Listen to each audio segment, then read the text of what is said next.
An independent inquiry into the tactics used by the BBC to secure a bombshell 1995 interview with Princess Diana has concluded that reporter Martin Bashir deceived his way to accessing the Princess of Wales, and that the BBC's response to his deception was woefully ineffective.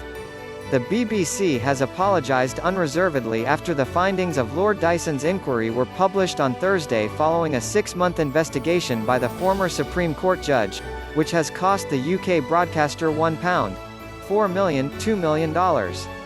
The inquiry is being described in the UK press as the BBC's phone hacking moment, and Dyson's report effectively accuses the broadcaster of a cover-up. A cover-up that was ultimately overseen by Tony Hall, who was the BBC's Director General until just last year.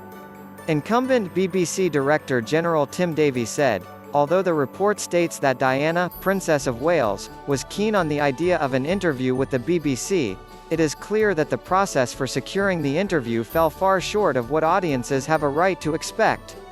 We are very sorry for this.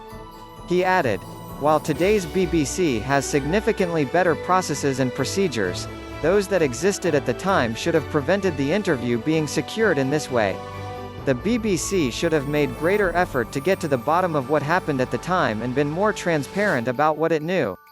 In Dyson's 127-page report, he concludes that Bashir commissioned fake bank statements that helped him secure access to Princess Diana through her brother, Charles Spencer.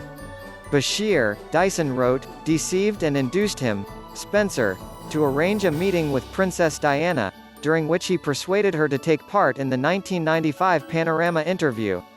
This behaviour was in serious breach of the 1993 edition of the BBC's producer guidelines on straight dealing, Dyson said. Following the broadcast of the Panorama, the graphic designer Bashir commissioned, Matt Wiessler, raised concerns about the forged bank statements, which purported to show payments from the Sun's publisher, News International, and an offshore company to a former employee of Spencer. This played on Princess Diana's paranoia at the time that she was being spied on and that her life was in danger.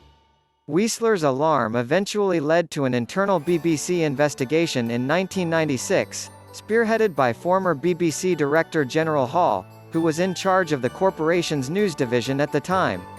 Dyson said the probe was woefully ineffective, because Spencer was not interviewed and Bashir's account was not scrutinized with a necessary degree of skepticism and caution.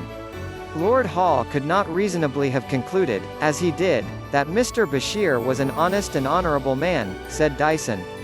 On the question of whether Hall was involved in a cover-up, he added, the BBC fell short of the high standards of integrity and transparency which are its hallmark.